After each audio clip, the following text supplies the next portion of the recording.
If you've been a crypto investor or traded Bitcoin at all during 2019, chances are you've heard repeated discussions surrounding the gaps on Bitcoin futures charts offered by the Chicago Mercantile Exchange. But what are gaps? And are these gaps nothing more than hype, or is the validity in taking trades based on the location of these gaps? One crypto analyst has set out to find out and has done a deep dive into the statistics of CME futures gaps and their correlation in the crypto market. Cryptocurrencies are an always-on, 24/7, 365 days a year market. However, traditional trading desks like CME Group offer weekday trading sessions.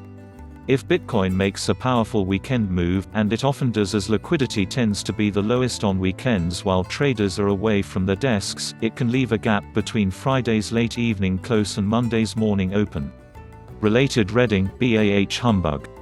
If Bitcoin bulls can't reclaim $7,800, its call for Christmas gaps commonly appear on the price charts of financial assets, when the asset's price deviates significantly from a trading period's close to when trading resumes. Gaps are even more common in speculative assets where extreme emotions like fear or exuberance can push the price higher or lower than normal market fluctuations.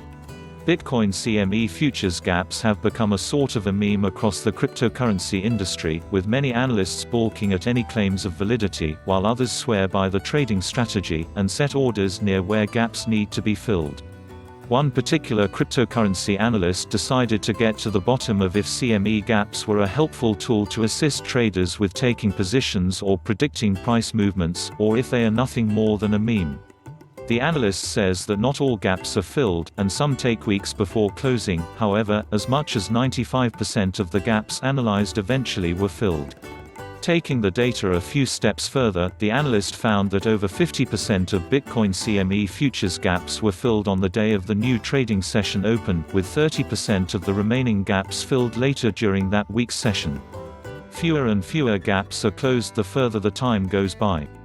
The largest gap on the chart was a $1,085 price move, or 12.47% of Bitcoin's price at the time, and the smallest gap was just $5.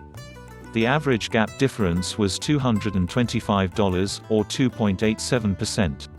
Related reading, Bitcoin to spend 2020 in accumulation mode, ideal buy zone. The data is certainly encouraging that there's correlation for Bitcoin traders to take advantage of. However, the analyst says that had each of the 100 gaps analyzed had been traded, the trades would have been stopped out 53 out of 100 times, making the strategy a losing one, even despite the 95% certainty in which gaps are filled.